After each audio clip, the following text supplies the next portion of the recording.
Hi, I'm George Fuller. There's a lot to brag about in our city.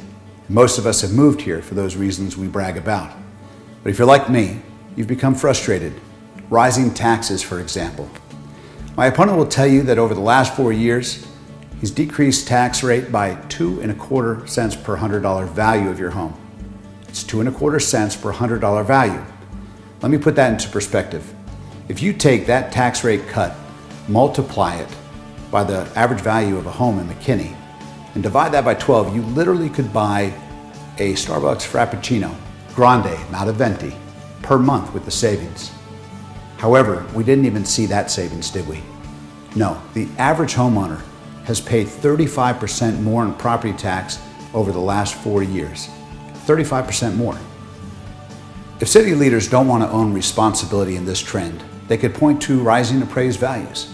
And they'd be correct. Values have risen in the city. But that would be half of the story and shifting focus from a much greater problem that faces McKinney. Let me explain. You know how it seems like we have sat on the sidelines and watched so many restaurants, unique retail centers like Waters Creek and Shops of Fairview, and companies, those employment centers like Toyota and Facebook that have landed instead in Frisco, and Allen, Plano, other cities.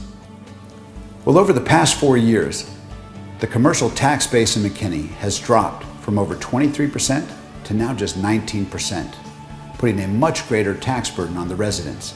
Do you see the connection? To put that in perspective, Plano has a 35% commercial tax base. 35%, and that is before we take into consideration Toyota and the billion-dollar corridor that's under construction in that area.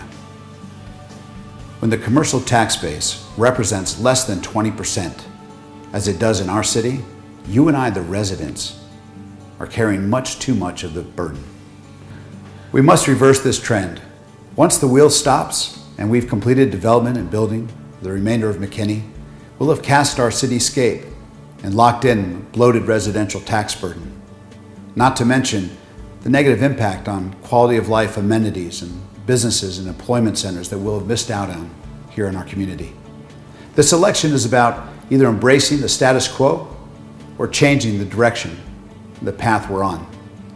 It's not enough to say that you've been on council 4 years and you're ready to hit the ground running. When you're running in the wrong direction, that's not good. I hope you vote for me on May 6th and help me get McKinney rising again. Thank you.